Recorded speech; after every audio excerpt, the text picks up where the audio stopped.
I'm Derrick Hall, President and CEO of the Arizona Diamondbacks. I've now been here. This will be my 10th season coming up. Before that, spent about 12 seasons with the LA Dodgers. Have enjoyed a life and a profession in Major League Baseball, and I am a cancer survivor, prostate cancer.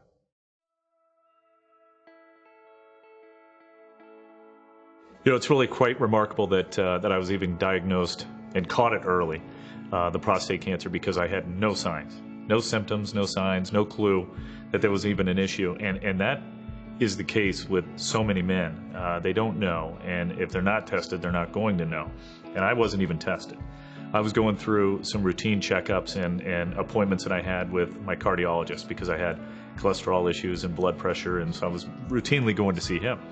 And he called me one day after I spent a couple days with him, and he called back with the results of our testing again, from a cardiology standpoint. And he called up and said, blood pressure looks great, you know, your cholesterol's finally under control.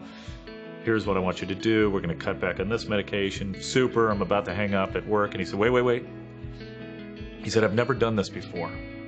And for some reason I did. I don't know if it was by accident. He said, but I drew a PSA on you as well. And I didn't even know what that was. And he said, I'm a little concerned. I want you to come and meet with our head of urology.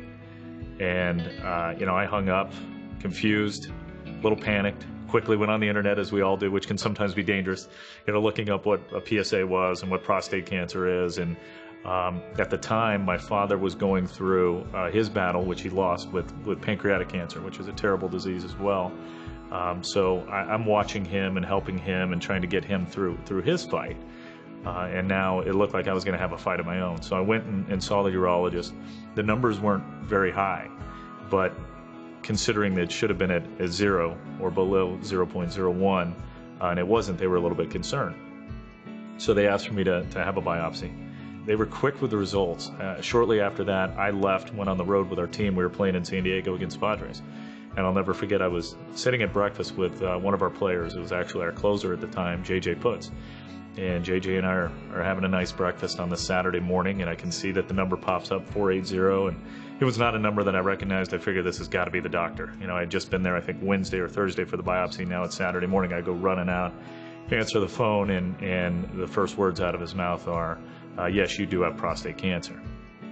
Didn't really hear anything beyond that, and that's such a concern to me because I think everyone experiences the same. When you hear the words cancer, when you hear that the diagnosis was positive, you don't hear the rest. And you know, that started getting me thinking about how I could help others as they go through that in the future, which is why I started my foundation. But it was a lengthy process in how to receive treatment, and they tell you there's no rush.